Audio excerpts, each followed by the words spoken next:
Hi, and welcome back to another episode of Parts Talk. Today we have special guest Saya Yubika. Saya will take us in depth on how she used the basic skills taught to her by her mentor to help make a dealership one of the most profitable and busiest dealership in Ontario. She describes the challenges working in a dealership environment and how she overcame obstacles and challenges in a usually high-paced environment. You will find a full video of this interview on our YouTube channel, Parts Manager Professional, and on Facebook. Remember to like and share this podcast, and if you can, please leave a donation using the information in the description.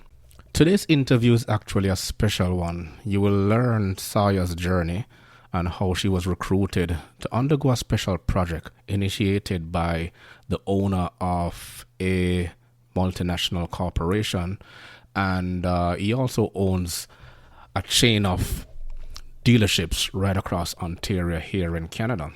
Little did she know, however, she was implementing the basic principles of Toyota, which is called the Toyota Way in sales and marketing, right? This was initiated way back in 2001. Actually, it was called the Toyota Way 2001. And the guiding principles of Toyota at the time fell under two pillars, which was the Toyota Production System and the Toyota Way in sales and marketing. You will hear how she went in depth executing these principles, but she knew nothing about what she was doing at the time. She was being taught the principles. She was placed in charge of the objectives, and then all she had to do was to execute them. However, let me go a little more in depth in some of the principles that she did.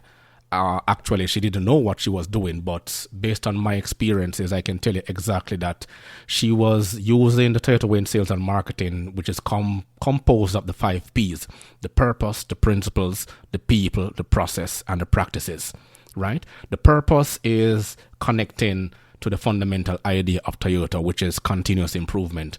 The principles is connecting to the vision and the mission of Toyota itself, right? Which is continuous improvement, respect for people, and innovation. People is connecting to respecting the most important assets, because you need people to drive the process.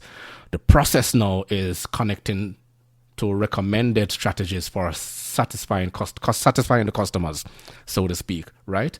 And then the practices connecting to actions and measures to ensure market success. So they implemented a thing called lean.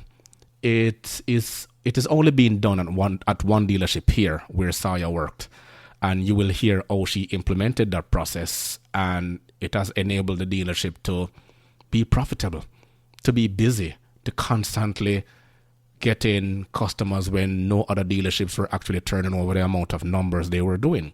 However, I won't go in depth to steal the fun away. I'll allow Saya to describe exactly what she did and what her journey was, which is the most important, as a matter of fact. So you will hear her journey, you will hear what was done, and you will hear how the Toyota Way in sales and marketing actually helped. If you want a copy of the Toyota Way in sales and marketing, actually I have one. You can email me at partsmanagerpro@gmail.com for a copy, and I'll be more than happy to send you a free PDF copy of it. Okay? With all due respect, here is Saya.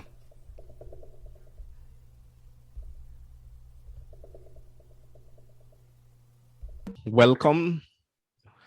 Tell us exactly what is it that you did? Your name. Well, you don't have to mention your age. Yeah.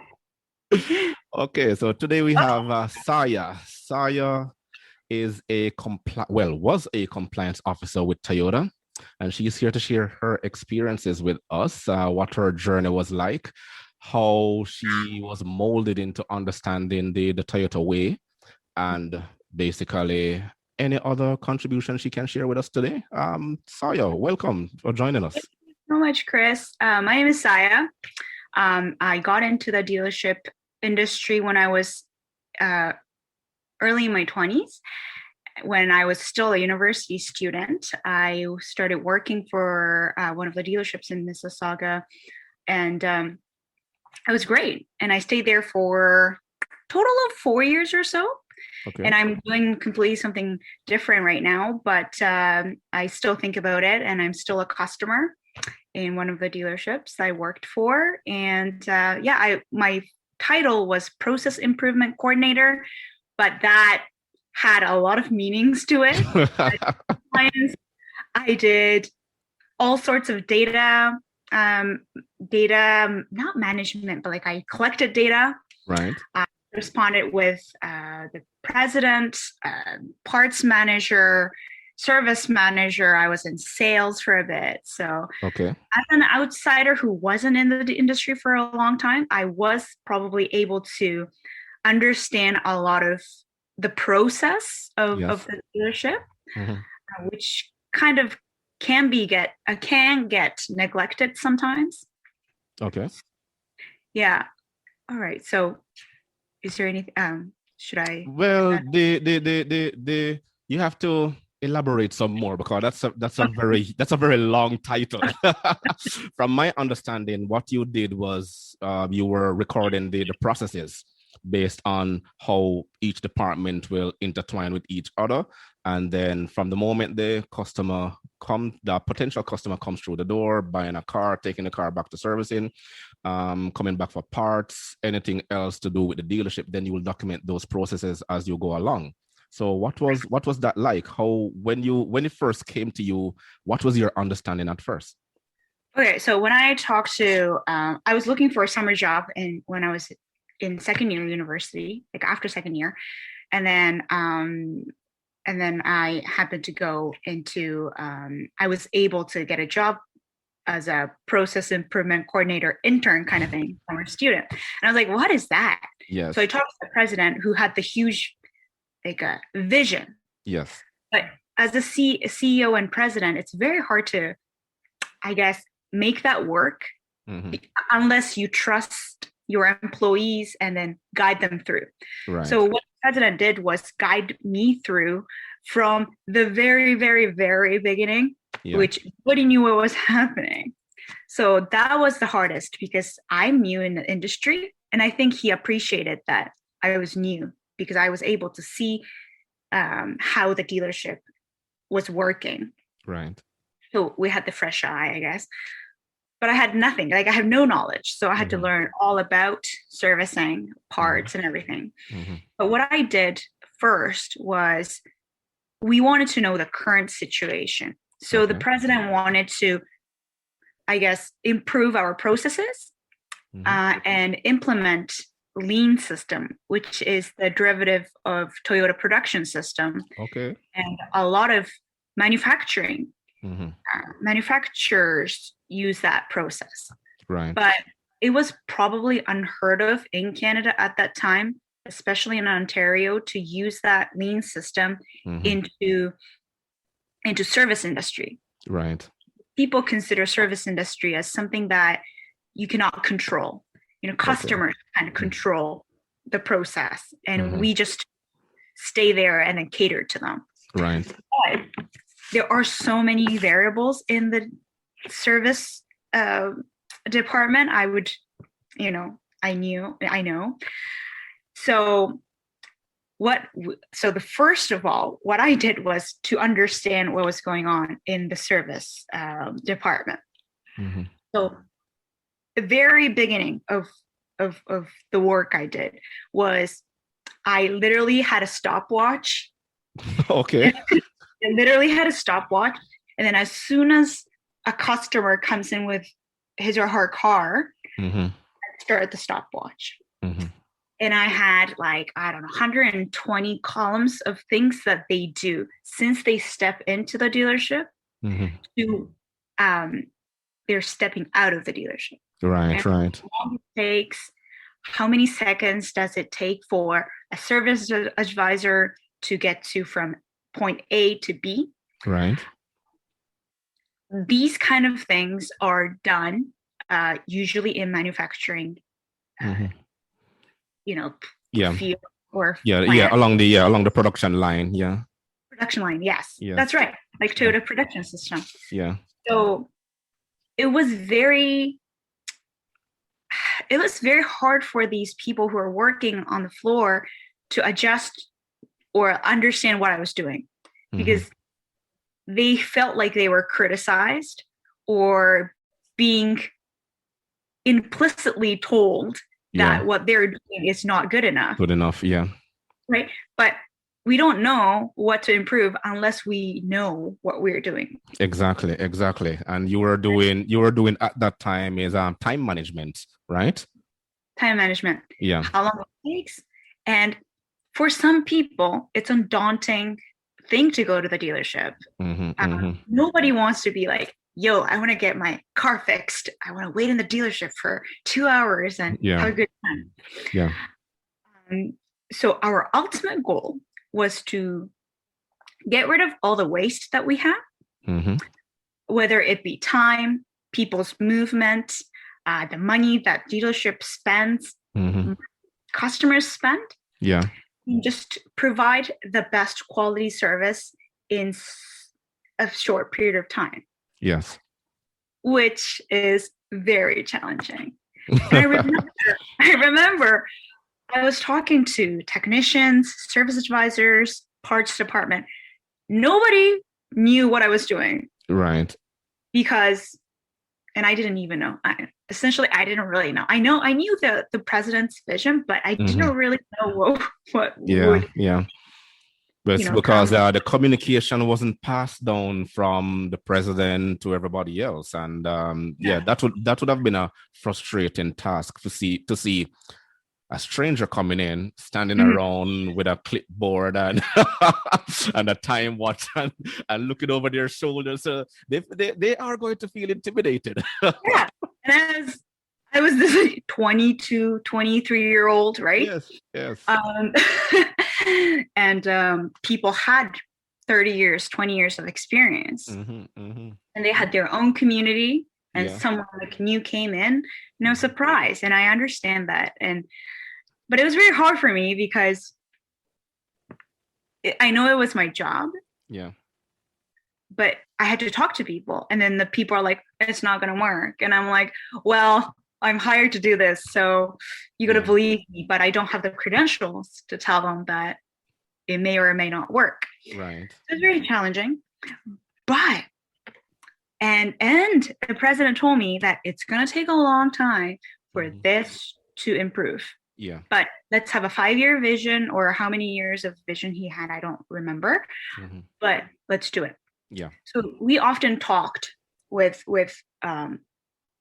upper management, and it wasn't my job to communicate so that president and the people at the front line would, again, it wasn't really my job, but I tried my best to really communicate. Yeah, you had to be that bridge to open the communication gap. Yeah, that was very hard. I can imagine.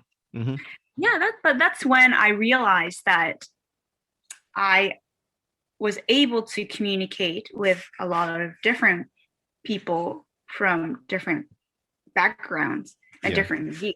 Yes, different ethnicity. As you know, Toronto is a melting pot for diversity. So I can imagine. Yeah, you have to learn the different cultures, how to gain their trust. Yes.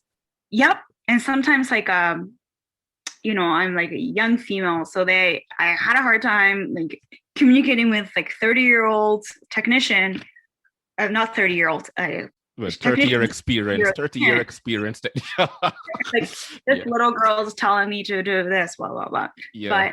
But I think we connected in a deeper level. Right. Like we're like friends, but I had a duty, and then they had their job. So I think overall, it was good. I have a good positive experience in terms of communicating with everyone. Yeah. So going back to what I was doing, it was trial and error, really. This lean system implementing for service industry is extremely hard. And I think 80% or 90% of the companies that implement this fail, even for manufacturing. Really? Because it's majority of them fail because people don't want to stick with it, and then change is hard. Yes. And as an Yes. organization, you always want to go back to Go back what to it what worked for you. Yeah. for you.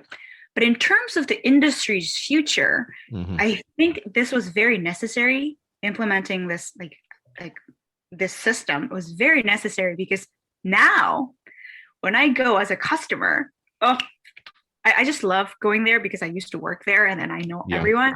Mm-hmm. But I trust in the process, and I trust that process allows people to do their best work. Mm-hmm. It's not 100%, fun, but I go in, I book my appointment, they call me back.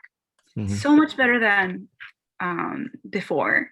Yeah. And people have their opinions, yes, but I feel like as a customer, I'm wowed every Yeah. time I go.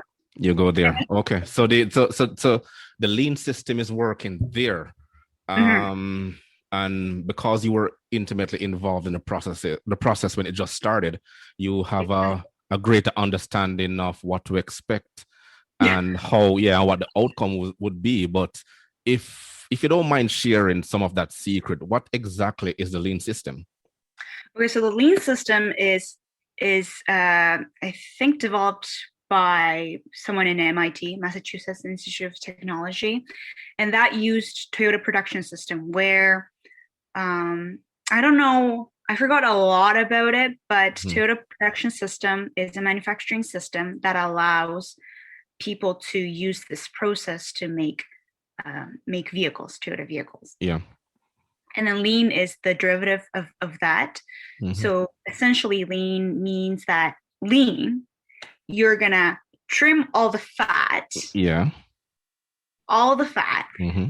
and then produce the best product or service without putting too much time, too much money, and too much effort. Yeah. So if I were to apply that to service industry, Mm-hmm. less waiting time, Yeah. less movement on technicians and apprentices, Mm-hmm. less confusion, less paper, fewer papers, um, overall smarter system so Yeah. that people can do what they're meant to do instead Mm-hmm. of arguing with people or talking about processes with people or Right. apologizing to your customers. Yeah. So it sounds really cool, but doing it involves the entire organization. Mm-hmm. Someone like me who's actually doing the like a little work, Mm-hmm. and then the people who are already working there. So people need to be open-minded to a certain degree. Yeah. Gotta trust the process, and trusting the process is one of the things that we tried really hard. But unless you see the outcome, Yeah. it's very frustrating. Yeah. Very frustrating. Yes. Yes. Yes. Right? And the lean system doesn't have that much like you need to do this, you need to do this. Mm-hmm. There is a framework, Yeah.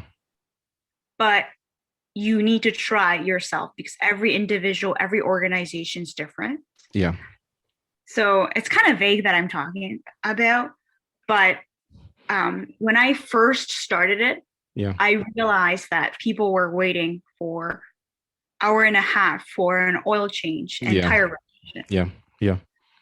But when I used the time stopwatch, and actually calculated the time that technicians were touching the tires, apprentices were touching the tire, it's literally like 13 minutes. Mm-hmm. Wow. Right? Because So, because a customer, when they come in, they're gonna ask the main question: how long is this going to take? And if you can tell them that, look, your oil change is gonna take 10 minutes, they expect it in 10 minutes. And if you can give them in 10 minutes, that customer is sold for life. that's right. Right.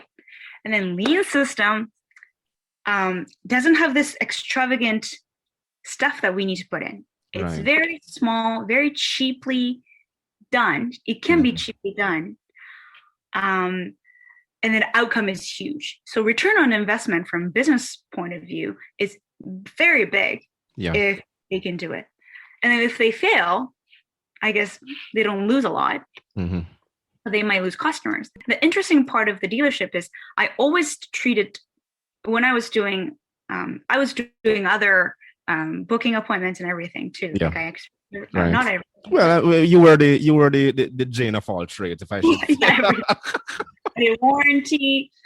So essentially, so dealership experience as customers, I always looked at. Yeah. And because without customers, we don't have the business. And the great thing about the dealership and the bad thing about the having to operate the dealership is that people come and go. Yeah. So you want people to buy your vehicle in sales, bring their vehicle into service for the longest period of time. If you take one person off, they might go elsewhere. So retaining the customer that you already have is very hard. And sometimes people say that I'm a service advisor, I bring my customers to the new place. Right? In terms of business, it's not good for the dealership. Yeah. So relationship with service advisors to customers, that's very important. And then the overall function of the dealership is extra important, I think. Yes. Hence why Toyota strive itself on continuous improvement, right? Right. So they have to they should always measure their customer retention rate and try to improve on that, and then try to gain more customers, and then the customers become a disciple for the company and try to get more customers to come in. Yeah. So the process has to be continuously improved. That's the hardest part. Lean system has no ending. So people don't like it. Yeah. It's like, why would you start something that we cannot finish? That is mind-blowing. So for some people, it was very hard. Yes. You're not people used resisted. to it. Yeah, do you remember? Like people resisted for like 5 years. Wow. And not 5 years, sorry, like 3 years. Well, it's still a long time, because I mean, the only thing in life that's constant is change, and it's a never-ending cycle. I know. And then the bad thing about it is that the pay system sometimes change because of this process. Yes, right? I can imagine. Yeah. Right. And then you need to bring food to the table. So that's extra anxious. So I feel for them when they were saying that, I need this amount of money every month. And then the upper management is trying to change the pay system. Overall, as a company, it makes sense. But sometimes it doesn't make sense to a lot of people. So some people left, not because of this, well, maybe, but if you can't really see what the dealership itself is aiming towards, trying to accomplish, it's hard because you need to stay there for a long time to really see the difference. And so that was probably the hardest thing that I had to Wow, sounds like a very tedious process at first, but now that you're describing it, it is working at the dealership, and people are loving it. So it is. So the moral of this is that people should just stay the course if they believe in something. Right, and then ask questions if they don't know. And sometimes even CEOs or vice president of the company don't have the answer, and they need to have an open communication. Right. But they can't really do empty promises, right? Like, I will bring you in more customers and you can make more money. Like that's how do you do that? Yeah. So that's the challenge that people sometimes face, I think, when they are working and then facing the customers, because they're confused. Their customers might benefit from it, but workers don't really know how they're going to be benefited from the change that this company is imposing you. and then I was caught in the middle. And I'm like, Right. you know, I eventually got paid by salary. Like I was a salary paid, but when I first began this process, it was hourly rate, right? Yeah. But so people started talking about my pay might change, and then I was young, so I'm like, I had a lack of knowledge in the responsibility that each individual had Right. who worked there. So that was hard. But I think after, and then I went back to university and I graduated. Yeah. But I was very sold on that premise of lean system, and I really liked the operation side of the dealership. I went back to the dealership and I continued to work. Someone took over my position.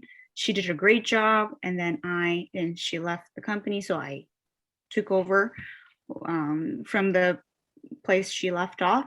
Right. And that was another challenge because you cannot stop. This process, you cannot stop. Every Monday we had a short meeting with service manager, parts manager, myself, and a couple of other service advisor. Yeah. And then we need to reflect, how many customers did we have? How long did these people take? And then what is your satisfaction? Yeah. So we had to create a feedback system. It's called Net Promoting Score, NPS score. Yeah. Where at the end of the service process, when you're paying, you're gonna circle from like 1 to 5. Would you the satisfaction, or were they pleased with the service? Yeah. Would you recommend this dealership to other people? And I had to collect those papers, put it on Excel spreadsheet, find the average, and you can kind of tell how many people were so mad and then how many people were okay. Okay. Yeah. If you had an okay experience, you would probably circle 3 or 4, usually 4. So I did some data processing for that. Yeah. It sounds very, I don't want to say primitive. Like we didn't use any iPads or technology. But I think that's how we began. It's always good to invest in something that you are able to use. It's like a YouTuber. You're not gonna have this like tens of thousands of dollars of camera, right? To begin with, you're gonna start with your phone camera, and then and then you eventually you upgrade. Right. And some businesses forget that, and then they invest in something that is so expensive, and people don't use it. Yeah. So the system is very cheap, and so it's hard to see the change. Yeah, for sure. Yeah. What else can I talk about? Oh, so the thing is, based on what you just explained about lean, it sounds like a lot of work. It is a lot of work. You did mention that, but at the same time, no, the challenges that you had to put up with in order to get that off the ground. But at the end of the day, you accomplished something. So that's I would say kudos to you, because that was. I was very frustrated every single day for like 2 years. Yes. But when I talk to my friends, and when they need to go to the dealership or the garage or shop, they always talk about the price because it's expensive. Yeah. You're going to throw your hundreds of dollars, right? Hard-earned money. So first thing they talk about is the price. And then second thing they talk about is how long they need to wait. Yeah. And 3, then they're going to talk about the service itself. Well, I needed to get my AC changed or whatever. Yeah. So And then I always say, I'm pretty biased because I was in the industry. Yeah. I say, blah, blah, Toyota or blah, blah, Honda was really good because I just waited for half an hour and I got the oil change and basic service done. Yeah. And they're like, what? You got your filter done, like a filter changed in like the first 10 minutes? And I'm like, yeah. Yeah. They are, wow. And one thing that the dealership is not known for the fun experience is that it's not because it's expensive. They don't see the value in paying, let's say $500. People don't really know how long it takes to create this genuine parts. Yeah. Ship it, install it. Yeah. People who install it need necessary degree from college. Yeah. But I think, and then people are willing to pay for it because they bought the car. They bought their car. Is how we can add value to the service that they're getting. Yeah. I think that's one of the lean things. So yeah, I don't like punctured tire and then pay $350 for installation and the parts. Yeah, nobody wants it. But if I know, if they explain to me, service advisor, here is the hole. They actually did. They brought my broken tire. Yeah. Here is the incision that it had. Probably came from driving on a pothole. Yeah, or a nail or something. Yeah. Yeah, and zipped it. So, yeah, you have Michelin. We can get you Michelin in stock. We can do it in like half an hour, and it's gonna cost you blah blah blah. I'm sold because I'm not gonna go with a broken, like a punctured tire, right? Yeah. So communication is always key. Key. Honesty and clear communication. Yeah. Don't talk, like, use layman terms. Because as a customer, it's really a hassle. And people are not really thinking about their cars usually. They're just there to drive. Like, I talk about, my filter starts to like get dirty, then I would go change it. Like, I would notice because I was in the industry. But for most people, that's like, oh, I'll wait. Yeah. But safety and keeping your vehicle in a good shape I think it's very important, because whether you want to sell it later on or give it to your kids, or I don't know, you don't want to be driving with like rusty rotors and everything, right? Of course. Yeah. And that's why when the cars come to the dealership, it is also important to give them a 21-point inspection and let them know exactly what is going on, so they can be prepared for the next maintenance when it comes around. Right. Yeah. Oh, do you know that within our lean system, we do the check first? Okay. Yeah. So when customer comes in, they stop, and then they do 360 circle. Yeah. And then they check the filter. They change the filter if needed. They put the washer fluid right after, so people can see it. Right there in the driveway. Yeah, in the driveway inspection. Yeah. And I think, man, that how long it took for people. It's like half a year. Yeah. But it works really well. Yeah. And I suspect the customers are fascinated just seeing that right there. Yeah. It's like they're in a Formula One racing pit, and the car comes in, and then the mechanics jump in and start doing the necessary changes for you to jump back in and get back out on the road.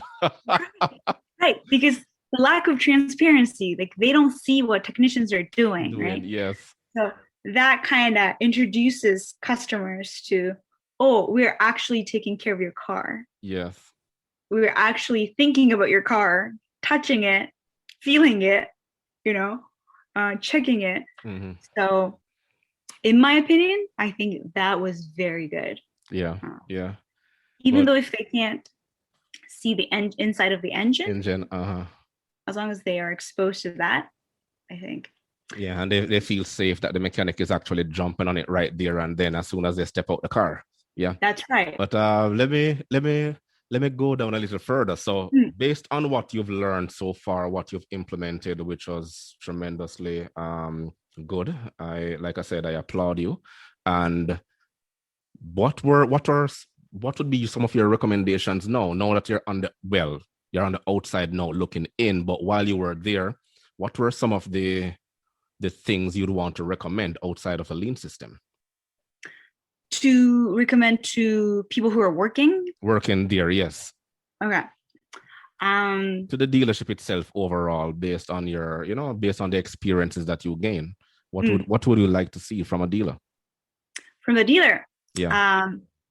I think it's very important to think about 5 years down the road, 10 years down the road, because, well, this is lean system, but lean system, when we started it, we thought about 5 years, 10 years, the potential of having battery run cars, electric cars. Yeah. So now electric cars and we're producing more and more high quality cars that can last. Yeah. I think we always need to think about the future. So if there's any kind of change that you deem unnecessary or scary, I think I want people to be open-minded, because when you go to other dealerships, or according to what I hear from my friends, their dealership practice, wherever they are, is still in the 90s. Yeah.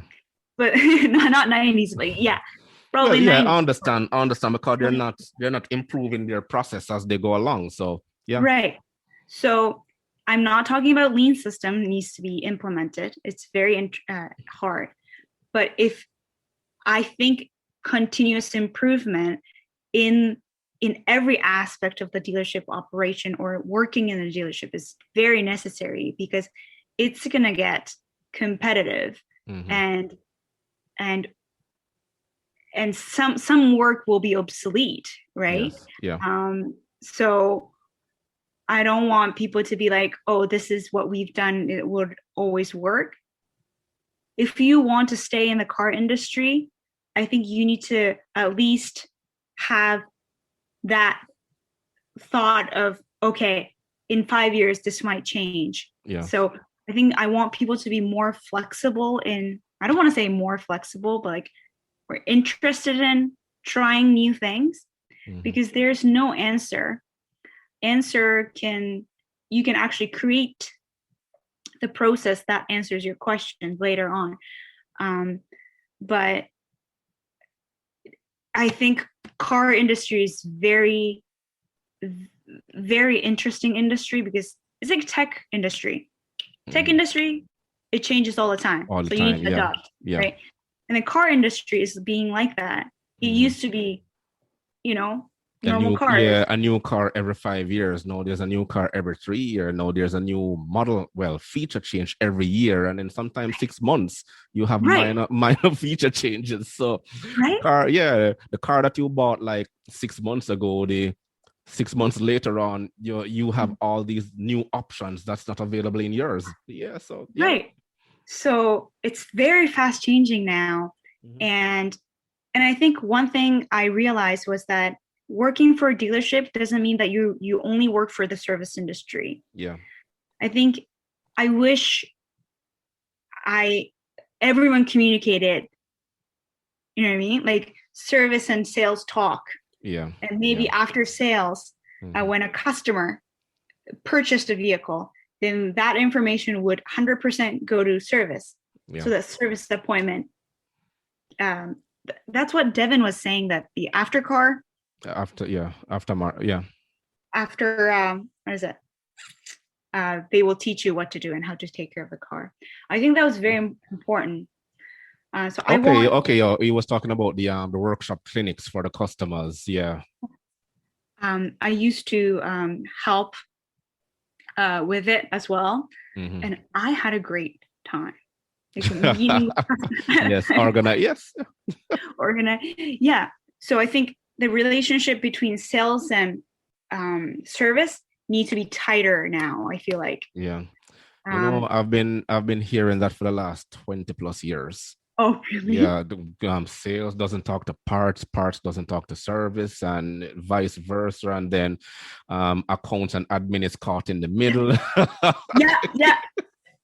Yeah, And the admin is the hideous part because they need to match the numbers match the numbers. Yeah. to pay. And if they go So to, and if they go to accounts, if they go to they go to parts, and they'll present the invoice part to say that that's not my problem. Talk to service. right, and that's so frustrating. I was in accounting sometimes, and then people were frustrated, right? Yeah. Because accounting people don't really know what's actually happening in service or In parts. service, yeah, part, yeah. And then parts and service are like, oh, accounting. They just want to get paid because that's their job. So I think as long as you can kind of minimize that information gap, Mm-hmm. I feel like it will run smoothly. Like from an outside point of view, Mm-hmm. And then usually when customers are involved, people get offended. Some people yelled at me, some people wanted to talk to a man instead of a female. Mm-hmm. Like that kind of happened. Yeah. So I feel like when you're facing customers, I think training is very important. Mm-hmm. Even if you're like in your teens, you got to learn how to talk to people and then kind of like separate. Don't take it personally, but teach them how to do that kind of thing. Mm-hmm. Because there are a lot of people out there that are nice and they're frustrated. Yeah. So. The auto industry, it opens door for a lot of people. Persons coming in directly from college or high school, they can just walk right in. There's always a position available, whether they start out parking cars in the lot or working in the car wash, or just organizing in and around the area, working alongside a technician to understand the trades, and then they decide whether or not they want to stay there. Right. And that determines, depending on what kind of experience you had in that dealership you worked for, the relationship between managers, and are managers really managing, or are they just micromanaging? I saw a couple of micromanagers, but they don't say that they don't like how they manage because you're working under them. Yeah. And your paycheck depends on that manager. Yeah. So I really hope people who are facing customers have more opportunity to talk to people who are above them, like upper management. Yeah. So at least, because things are happening in Gemba. Gemba is the floor, right? So unless people go to what's actually happening, then they won't understand the whole picture of the business. So. Yeah. The leadership sets the tone of the dealership itself. So depending on the manager's style, right? Whether it's authoritarian, traditional, or they have a horizontal line of communication, then it will be very frustrating. But the leadership itself, starting from either the owner or the managing director themselves, they set the tone of how the communication is structured. Yeah. Yes. And trust is very important because car industries changes. So even the industry does this. Yeah. As long as you have something to hold on to, the job security is important. And some people can be, let's be honest, some people can be replaceable and some people can be, but at least you trust that company and has a good environment, then you would do your best, right?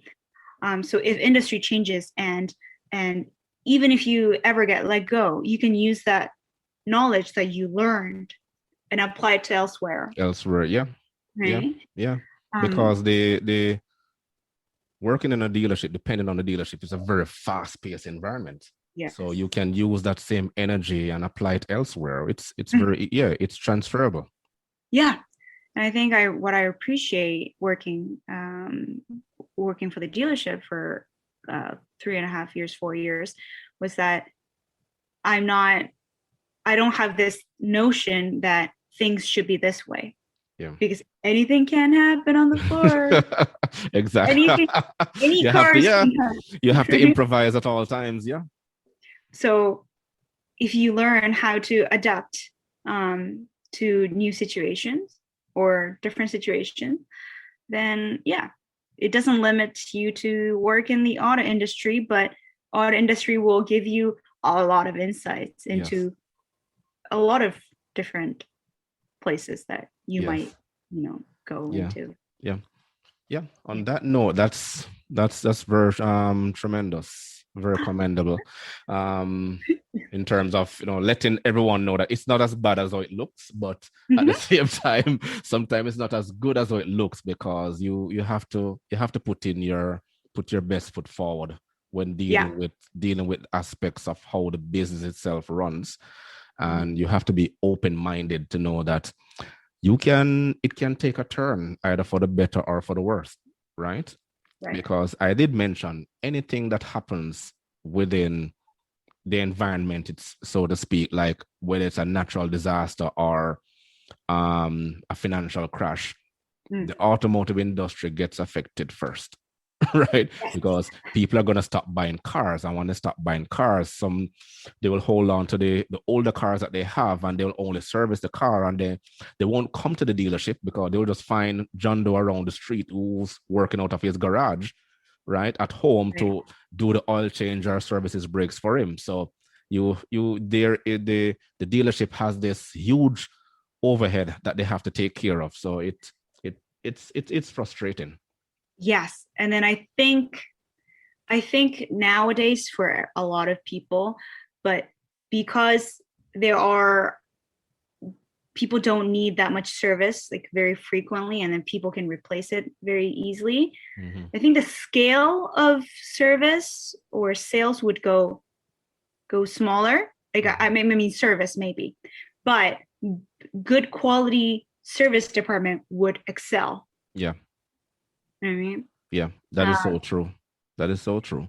And that is why they have to, well, I keep on saying it, and this is part of the program I want to implement for a lot of dealership, is that concentrate on your absorption rate. For those who don't know what it is, right? Understand it, learn how to get around it, learn how to improve it, because it will save you at the end of the day. Yes. That is what is going to save you. I know Toyota has a hydrogen car now, Mirai. Really? It's okay. $80,000.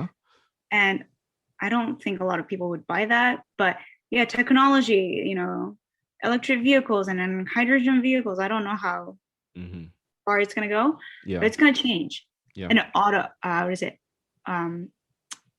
drive itself. Okay. Or self-driving cars. Yeah. Self-driving cars. So I know Toyota and then all these like Japanese manufacturers are going to do their best, right, from the headquarter level. But as a dealership, what can you do? How can you provide your customers the best service possible, given everything is changing? I think it all depends on people and people's mindset and communication they have within a dealership. Yeah, definitely.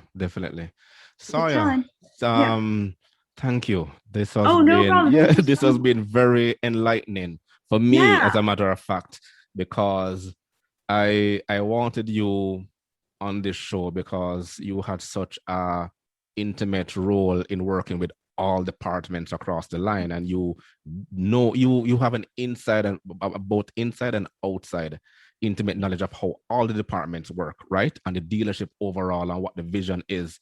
And you were there alongside the owner to know exactly where his vision was going. So again, it was very commendable. I express my gratitude for joining me, and Thank I you very do much. hope I do hope you can join us again if the needs be for more questions, because I mean, persons who want to learn about lean, I suspect they'll probably want to come to you. Right? I can refer to people, but I know a little bit of it. Yeah, and they probably want to know exactly what lean is, but I mean, it's been a good journey so far. And have you ever thought about going back to working into the dealership? That's my last question to you. The dealership, probably not, because I have my own company now where I bring Japanese kids to boarding schools and summer camp, and I translate in legal settings. So it's like totally different. Yes. But I've actually interpreted in a plant, like a parts plant. Okay. In Cambridge. Oh yeah, the plant in Cambridge, yeah. Mm-hmm. Yeah. So I might not go back to the dealership per se, because I can't really use my expertise anymore, like everything changing. But I would love to work with automobile industries for enhancing their communication. Right. In terms of translation or interpreting. That's still my interest. Yeah. Okay. You want to go corporate. You're done with the small dealership settings stuff. Maybe not. Not for a full-time job, but project based, I would do it. Okay. Yeah. Okay. All right. Thank you so much. No problem, Saya. It's nice talking to you. It's a pleasure. Have a great rest of the day. Thank you, you too. Okay. Bye-bye. And that was Saya Yubika. She and I work alongside together at a Toyota dealership here in Toronto, Mississauga, as a matter of fact. And very entertaining, very upbeat, very experienced now. And she understood the process. So again, thank you, Saya. A big thank you to Saya again for taking us along her journey. What she just described in summary is the Toyota way in sales and marketing, which is comprised of the 5 P's, right? Which is the purpose, the principles, the people, the process, and the practices. Of course, none of this can be made possible without the people driving the process. And of course, it is actually derived from the Toyota Way in 2001, which has 2 systems, which is the Toyota production system, which she mentioned, and it is also a subset of the Toyota Way in sales and marketing. It is based on the 2 pillars of Toyota: respect for people and continuous improvement. However, most dealerships that I've worked with, they have become so profit focused, profit centric, that the respect for people part is almost non-synonymous. And if they don't stick to the basic, of course, they always fall by the wayside. She mentioned lean, and she mentioned a couple other things, time and motion study, in how they actually looked at the process in order to improve every single step in, from the moment the customer comes in to the customer actually going through the door, right? So another part of that is, they call it compliance in terms of how she documented each process going forward, to look at it to see exactly where the processes will lead the dealership in order to gain more profitability and efficiency at the end of the day. And this is what Toyota actually strives on, which is why they're a market leader in dealership performances and everything. So believe it or not, if you worked at a Toyota dealership for a consistent long time, right, or well over a number of years, which is more than 2 years, so to speak, you will basically garnered enough experiences to either go into another dealership, or you can go into any industry and use these same principles and move forward. Because believe it or not, you're working in such a fast-paced environment and you're continuously learning, continuously growing. You will no doubt understand exactly how other processes work, and then you can look at it from what you do is give an environmental scan of what the whole layout is all about. But I won't go too detailed into it. Once you worked in it, then you'll basically understand it. If you want to receive a copy of the Toyota Way in Sales and Marketing, I'll be more than happy to send you one. Link me in my email, partymanagerpro@gmail.com, and I can send you a copy. Of course, editing and production of this podcast is done in-house by myself and my family members, so it's not at the expert level yet, but we're growing. Thank you very much for sharing. Thank you very much for listening, and thank you very much for giving me a like. So until next time, we look forward to speaking with you again, and hopefully we can share more interesting topics so you can learn and go forward. Have a great day. Bye.